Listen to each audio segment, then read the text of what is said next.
Well, hi, everybody. As Vince Scully would say, it is time for Dodger baseball. Tomorrow, the World Series. Behind me, beautiful Dodger Stadium getting ready for Game 1 of the World Series. I forgot. There's no baseball at Dodger Stadium. It's COVID.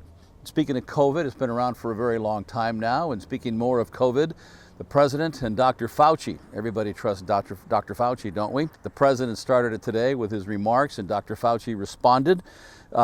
I think it's interesting enough that we should play that for you. I know it's going to make all the news headlines and what have you, but let's just look at it, okay? Let's start with the president. This is how he started. People are saying whatever. Just leave us alone. They're tired of it. People are tired of hearing Fauci and all these idiots, these people that have gotten it wrong. Fauci's a nice guy. He's been here for 500 years. He's a disaster. I mean, this guy's, if I listened to him, we'd have 500,000 deaths. And then on local KNX radio, Dr. Fauci had already agreed to be on the program before all of this controversy hit with the president. And Dr. Fauci, ever the diplomat, responded to the questions. They tried to draw him in. What do you think of what the president said about you? I mean, basically, he called him an idiot. This was Dr. Fauci's response to it. You know, to be quite honest with you, I mean, I hadn't heard that in that detail until you just read it to me. But you know, I would prefer not to comment on that and to just get on with what we're really trying to do. And I promise you, Doctor, I really promise you. We will get there. I've talked to you as far back as the 80s on HIV, and I respect you as a scientist and as a doctor, and I get that you don't want to get embroiled in the politics of this. I mean, and be honest, do you ever just think, you know, I'm out of here. This is enough. I don't need this. Yeah.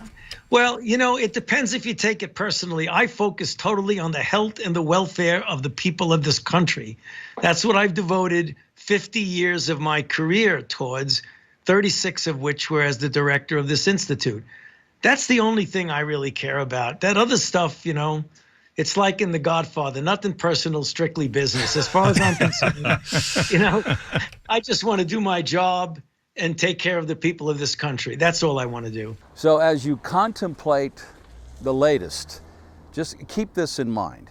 17 states in America are still having their highest number of positive cases since the pandemic hit. California is sort of getting there. The numbers are getting better, but not enough so that we can reopen the economy, and we cannot still go to a baseball game and watch the Dodgers in the World Series. And one other thing to keep in mind as you just listen to the president and Dr. Fauci, by our count, and remember we started this when all the ramifications hit on that day on March the 11th. Seems like 100 years ago, doesn't it? But by my count, this is week number 32 of COVID pandemic, 192 days now, and still counting. Now, tomorrow, the state is going to talk about the ways that Disneyland and other amusement parks may reopen soon and how it's going to affect sports and people going to the ball games and football games on a limited basis. That's coming up. But again, as we're getting closer to the election and we're getting deeper and deeper in this pandemic, the words of the president and the words of Dr. Fauci. And again, day number 192 since our lives changed and still counting. See you next time.